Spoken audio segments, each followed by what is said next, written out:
Hi guys! Welcome to my channel. Ayan, maayong adlaw sa atong tanan, mga Bisaya. So ayan, for today's video, ayan, papasok na si Idol sa trabaho at syempre, nandito pa tayo sa bahay. Shoutout sa mga OFW at sa mga Bisaya.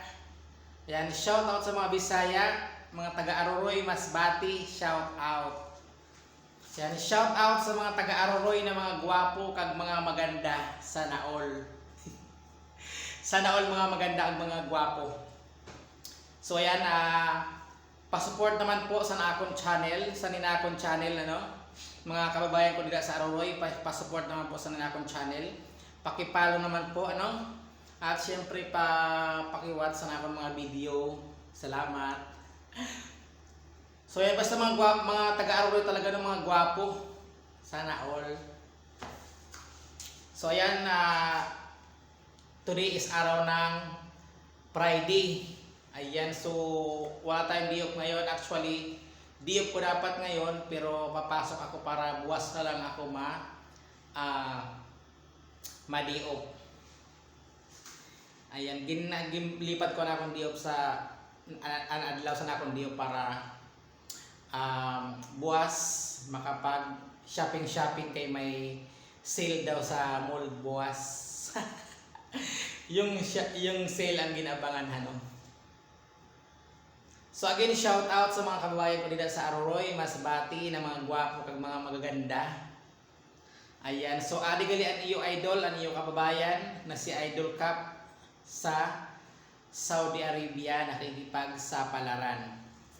Siyempre, para sa pamilya kag sa pangarap, Kaya naman, kung kayo may mga pangarap, ipagpatuloy nyo lang para matupad pag-abot sa tamang panahon. At siyempre, dili kita magsawa mangarap. So, pwede kita mangarap sa mataas, So, libre lang naman mangarap, kaya kung mangarap kita, taasan na naton or dakuan kay siyempre kung ano hatag sa ato sang Ginoo na pangarap or swerte ay maluwag natin tatanggapin kag pasalamatan. Aram nyo mga idol, dati nangarap lang ako na makapag-abroad. Actually 2015 ako nangarap abroad. Sabi ko sana makapag-abroad ako, gustong-gusto ko talaga makapag-abroad kay siyempre para sa atong pamilya kag sa aton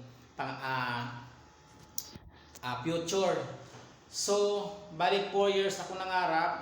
2015 ako nangarap na mag-abroad. Tapos pagka 2019, ayun, binigay na ni God sa ako na akong pangarap na makapag-abroad. Kaya naman, dako pasalamat ko sa mahal na Diyos. Araw-araw, oras-oras akong papasalamat kay ginhatag niya sa ako na akong isad na pangarap na dati pangarap lang pero nagkatotoo. Kaya naman sa mga taga-Aroroy dyan at sa mga Masbati niya na nangarap mag-abroad, ayan, ipagpatuloy nyo lang yung pangarap na makapag-abroad kay siyempre para sa pamilya, sa future naman yun So, tiyaga lang, sipag-tiyaga at siyempre kailangan buo ang iyong loob. So, hindi naman din mga idol, hindi naman din mamingaw or boring sa ibang bansa kay siyempre mga Pinoy man mga kaupod mo.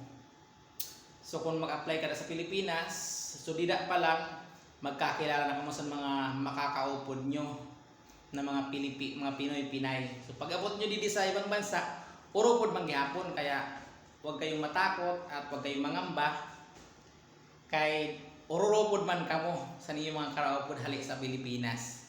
So ako nag-apply ako hanggang sa nag-flight ako, hindi ako nangamba kung ano ang magiging buhay ko pag abot sa abroad kay siyempre inisip ko nga mga Pinoy man kag mga Pinay ang karaupod ko, hali dila sa Pilipinas pa kanidi.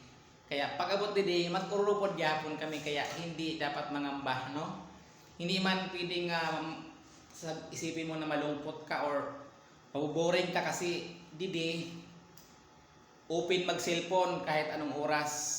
Pwera lang kung katulong, yung mga katulong talagang hindi masyado makakapag-cellphone. Pero kung yung mga trabaho ay skill or sa mga office or mga cleaners or taga-timpla ng kape, so open mag-cellphone habang nasa duty. Kaya huwag kayong mangamba na mamimiss nyo yung pamilya, kaya pwede man kayong mag-video call, oras-oras, minuminuto. So yun lang mga idol, kung mga gusto nyo mag-abroad, kailangan na pag-isipan nyo siya maayos. Pag-isipan nyo ng 20 times. So at syempre kailangan buuan yung loob, no? At sanay ka mo sa malayo sa iyong pamilya ay para siguradong hindi ka talaga mabuboring. So yun lang mga idol, sa mga ngarap, patuloy nyo lang at malay nyo someday bigay sa iyo ni God, no? So isa ko sa nangangarap lang dati, pero adi mag 3 years na ako sa ibang bansa. Super happy naman ang life today. So thank you so much, thank you for watching, and God bless po sa aton lahat. Happy Friday, and ngayon nga ay September 5, no? 2024. So magtatatlong taon na tayo dito sa ibang bansa. So again, sa mga taga-Aroroy, Masbate, shout out da, at syempre sa mga kabarangay ko dyan, sa mga kabarangay ko, no? Shout out sa inyo tanan, sa mga kilala ko, mga friends ko and family ko. Shout out. So ayan, naka 6 minutes na ako na video. So tama na siguro yun eh. So again, thank you so much. Thank you for watching, and please support my channel. Please follow and subscribe. So my YouTube channel is Bisayang Dax TV. So please subscribe.